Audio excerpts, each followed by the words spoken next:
Hello everyone, welcome back.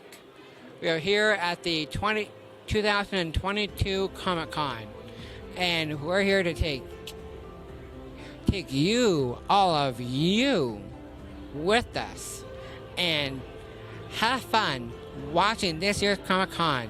So stay tuned for more.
She knows her stuff.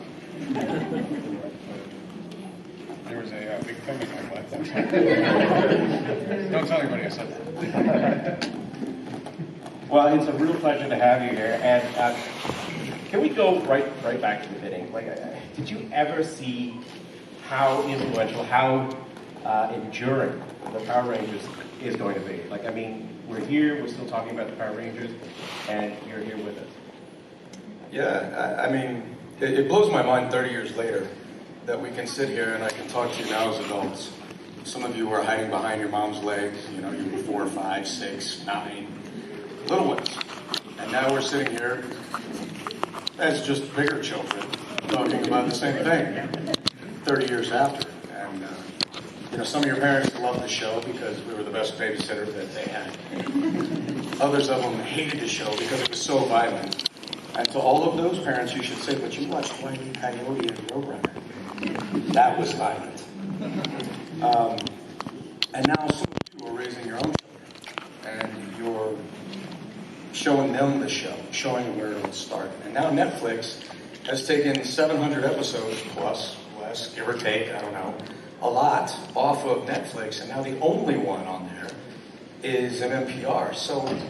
And now we're looking at another reboot, and there's talks, all kinds of talks. I don't know which talks are the right talks, but lots of people are talking about what they should do next and who should be in it and the way it should go. So I had no idea, and I'm still clueless. I'm always waiting for the next thing. So what do you think the secret is? Why is your fan base still so active? Is it that generational appeal, growing up, showing your kids something cool that you had?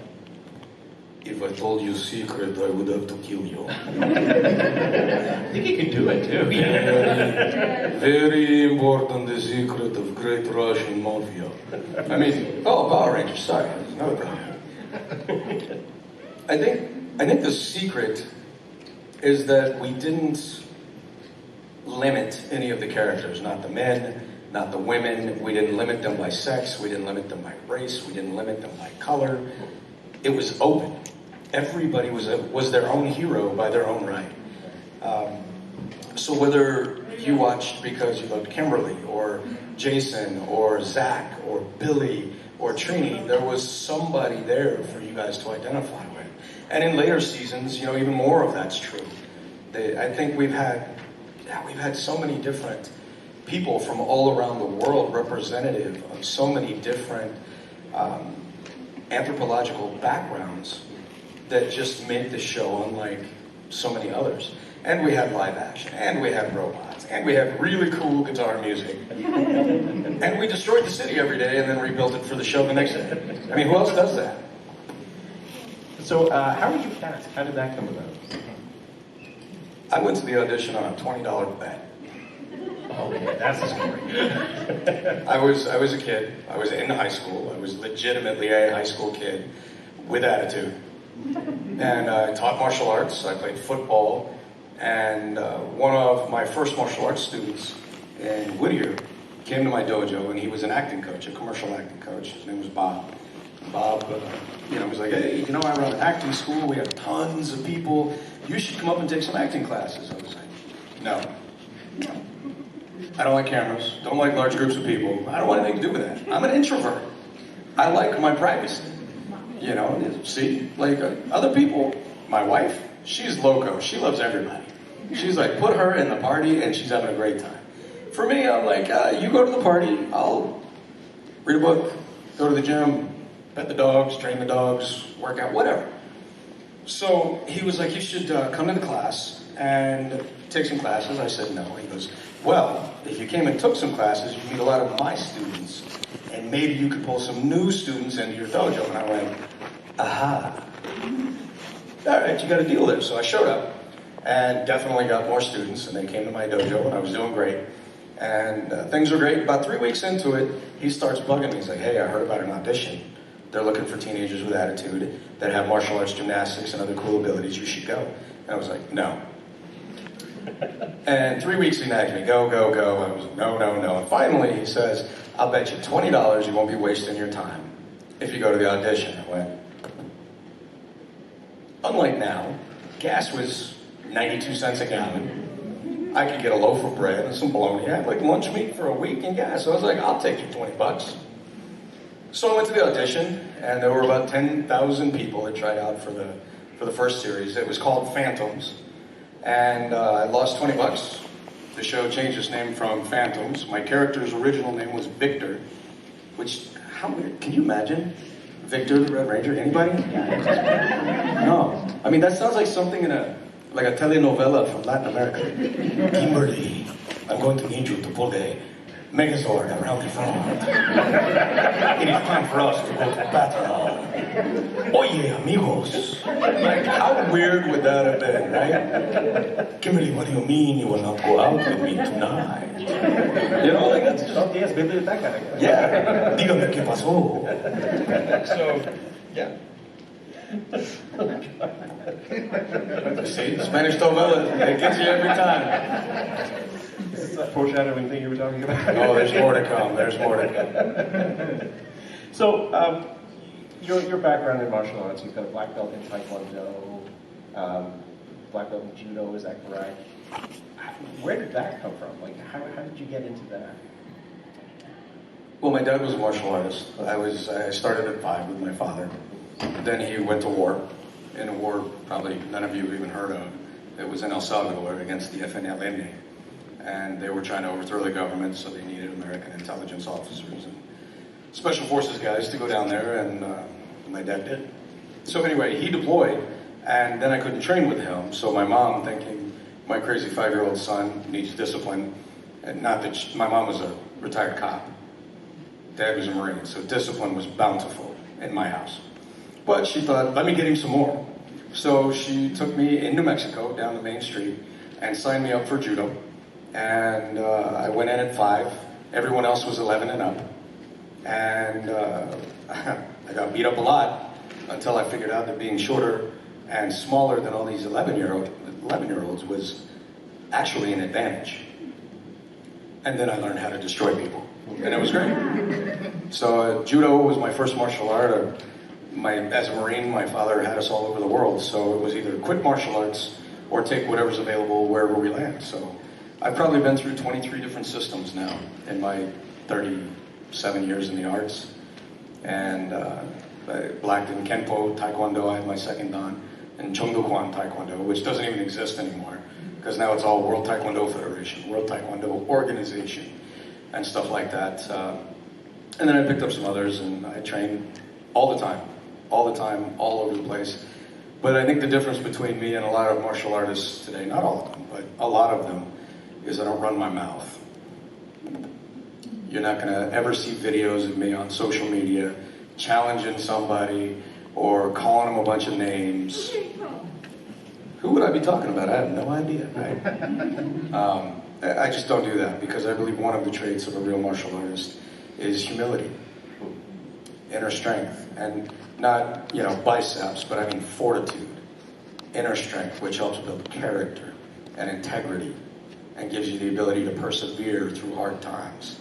I don't think those are things you should just memorize when you go into the dojo or the dojang. Those are things that you memorize, take to heart, and operate with every day in life.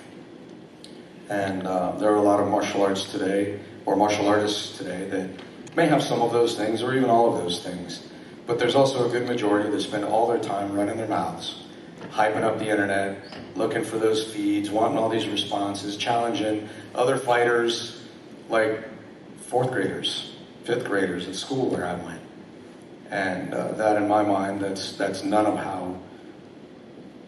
what I teach, nor is it any of what I learned from some of my greatest senseis, sifus, and masters. So Dad's a Marine, Mom's a cop, a lot of discipline in the family, but it also sounds like you're talking about a lot of service. And did that factor into your decision to become a first responder? Yeah, a lot of things kind of led me down that road. Mom's a cop, Dad's a Marine. Brother went into the Marine Corps. That wasn't until later, but my brother eventually became a Marine. He was a recon Marine, and then he got out and he became an LAPD cop. This was my little brother, 6 years younger than me. When I left the show at 18, I'd come from my grandfather, World War II bomber pilot. Almost all of my family for generations had served something greater than themselves. Can you think of that as a statement? That's a statement, right? To serve something greater than yourself. What does that mean? You give up the pepperoni on a pizza when there's 3 people in the group because somebody doesn't like pepperoni? That's not it. Oligarchy means exactly to serve oneself. Well, the oligarchy is what led the Protestant Reformation. All the Protestants left England and came to America. That was the early, if you discount the Indians and the Vikings and other people who got there first, that was what really lent itself to the building of America. So to serve oneself, the opposite of an oligarchy, whether you're serving in 911, whether you're serving in the military, whether you are a mom or a dad or a brother or a sister or a grandson or a grandparent, the idea of serving something greater than yourself is all around us, but oftentimes today it's discounted. And I don't know how it is here in Canada, but in America, a lot of folks are putting their parents in old folks' homes. I don't have the time. I got to work 2 jobs. I do this. I do that. Don't have time. Don't have the knowledge. Whatever excuse you can come up with, the bottom line is it makes your life easier, right? But you're not serving something bigger than yourself. And that's, big in the Latin cultures and Asian cultures and East Indian cultures, it's family. There's honor, there's devotion. And that's been lost a little bit in my country. I don't know how you guys feel about it or how it works here, but I wanted, after growing up around people like that, then I got on the show and I saw you guys hiding behind your mom's legs, and I realized, man, these kids are growing up looking at me like I thought of Superman. They're looking at me like I can save the world, like I'm a hero. And then I realized I wasn't. Then I realized I'm faking it on TV. And that bugged me a lot. So then I took a couple years. I bounced at nightclubs, taught martial arts, created a kickboxing program in Arizona for Master Allen and Foothills Karate Studio. Traveled and taught, and then one day I finally was going to college. I was working on my first degree, and a buddy of mine came in. He goes, "Hey man," I was bartending. He came into the bar, and he's like, "Hey dude, you should come check out the fire department." I was like, "Hello."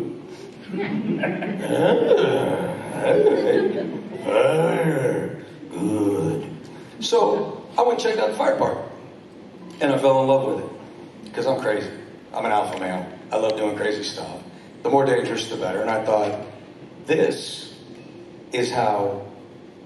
I'll never have a cape, but I'll be like so many others who are serving their community, who are serving those in need at their darkest hours. And then I discovered emergency medicine, EMTs, paramedics, and I thought, there's no reason I can't do that. And I thought this would be a good way for me to maybe do a little life saving for real. And so I did it. And then I learned that just doing it wasn't enough, because if you're not teaching, then you're not on the cutting edge. You're not the sharpest you can be. If you're not teaching whatever it is you're doing on the regular, and current research, then you're not as sharp as you can be. Not because you're dumb, but just because you're not teaching it constantly. Things fail. If you don't use it, you lose it, right? We all heard that. So then I got into teaching. And I started learning and precepting, and then I got credentialed through George Washington Medical University. I was at the Pentagon on 9/11, and then I went overseas for 4 years, and I was a medic attached to Marine Corps and Army Operations for 4 years in the Middle East. And I taught, and I worked, and I did my best to be there for moms and dads and brothers and sisters and all those that were in uniform and all the other civilians that were over there as contractors to try to make sure they got home. So I quit thinking about it, quit dreaming about it, and started doing it to the best of my ability. Wow. That's amazing. Yeah! Careful. So I play a super stupid Southern cop who is trying to catch a teenage boy that, how to phrase this, had relations with my wife. But I'm too dumb to catch him. And he's dumb enough that he thinks he can drive from Baton Rouge to the Philippines for 50 cents a mile. So I'm still too stupid to catch that guy. That says something. So it's a comedy, it's fun, it's out there. Check out John Schneider Studios or Cineflix, and you can find that, or Google it. And I did another film, much more family-oriented. It's on Amazon. It's called Walk with Grace. And it's a romedy, dramedy. Still trying to learn all these new words. But I play a wrestling coach. I have a great supporting role. I associate produced the film. And I play a wrestling coach with PTSD who is the conscience of the lead who left small-town America and went and got big and famous in LA and forgot about his roots and his core values. And I kind of give him grief and help him get back there along with a couple other buddies. That one's cute. You want to watch that one? The guys, girlfriends, wives? Anybody? Brownie points. They're going to like that one. And then for those of you with the littles, I got called to pick up a small role in a film that was already shooting. The guy didn't show up. It was with Misha Barone and some soap opera guy was supposed to be the dad. And they were like, hey, would you pop in and help save our film? It's filming now. This guy didn't show up. It's just like, we need you for 2 days to play a dad and a couple of scenes. So I'm in the whole film for like 15 minutes. And I'm the dad of a group of kids who run around in closets and get bad guys out of closets in the neighborhood. And then in the end, there's a surprise. So it's called Monsters at Large. You can find that on Amazon. That was fun.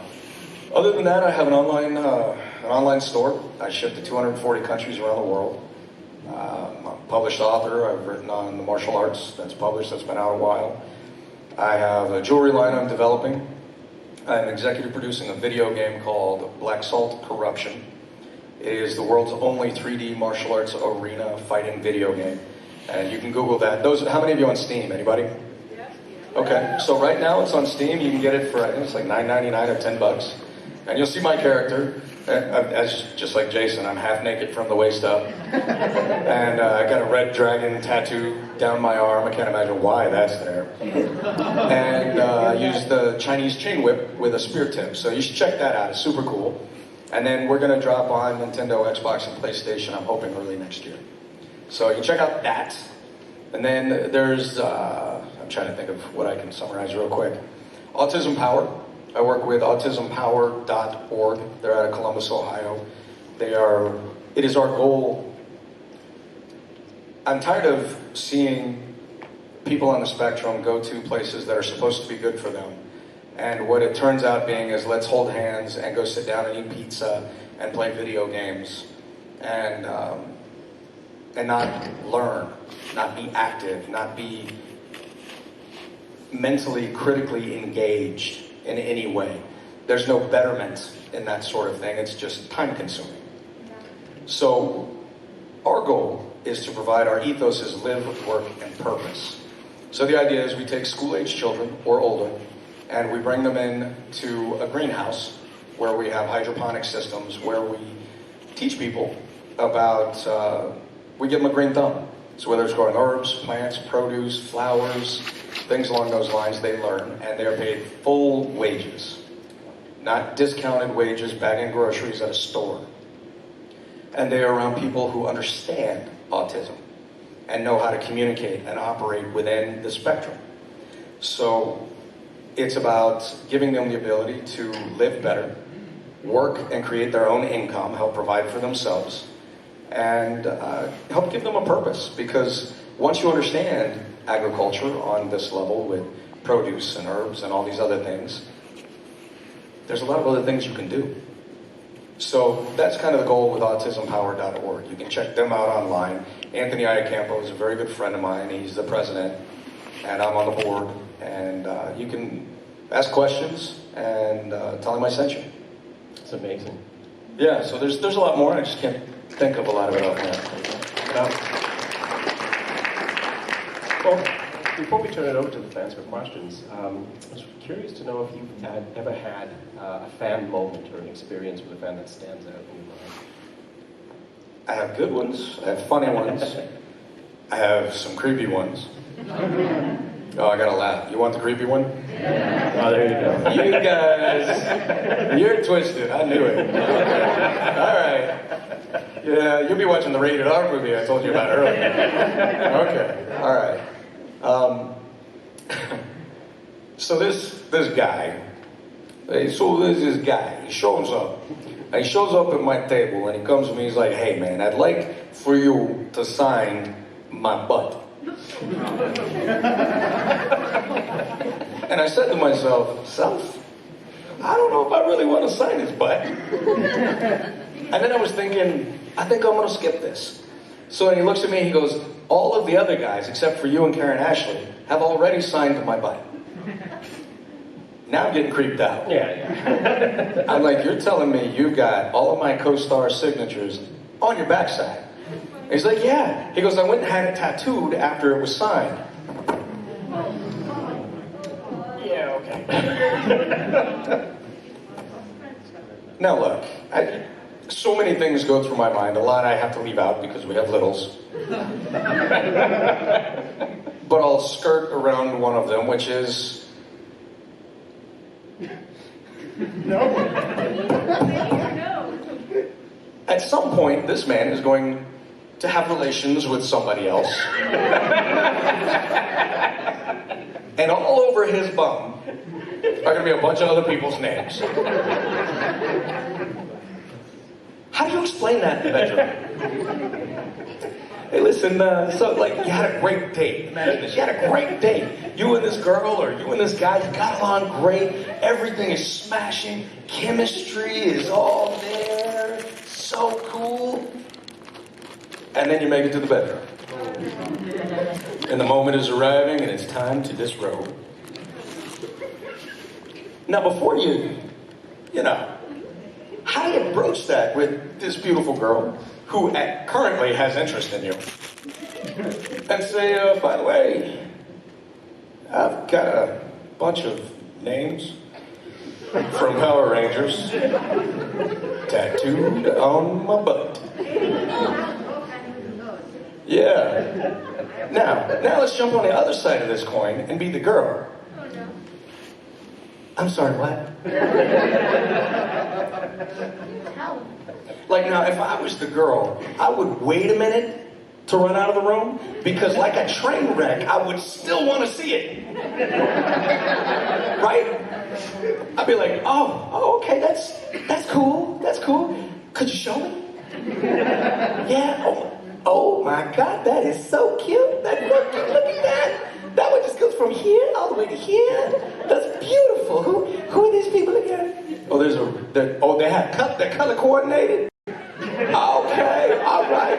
You got a black ranger, a red ranger, a yellow ranger, and it's just like an army thing. What are you talking about? And then once I saw it and listened to him stumble, then I'm pretty sure I would be like, I gotta go wash my hair. I catch you on the flip side. We'll have to never try this again. So the story, he comes to my table, he says this, I'm like, no, and then he dumps the guilt trip on me, he's like, but everybody else already did it. And I'm like, damn it, man. That means I'm gonna be the one guy that didn't do it. And then I'm that guy. I mean, I feel like it was a defensible position to be in, but I still felt bad. So, I'm like, all right, fine. Definitely he paid. And he bought the pen that I was going to use. Because I was never going to touch anything else, including me. Yeah, I should have bought a pack of pens. So, I grabbed the pen and I'm getting ready and he's like, oh, hold on a minute. And Karen was sitting over at the table next and he goes over to Karen and starts pulling down her pants and then she leans over and sighs. I'm like, wait a minute.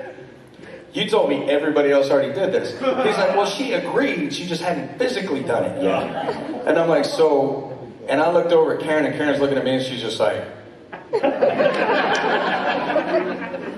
And I went over, and so he comes over, and now he's got to drop trowel, like, drop the trowel. Like, I'm now looking at the Holy Land.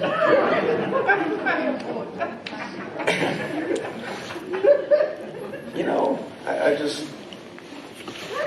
Look, man, the world is great. Everybody's welcome to do what they want to do.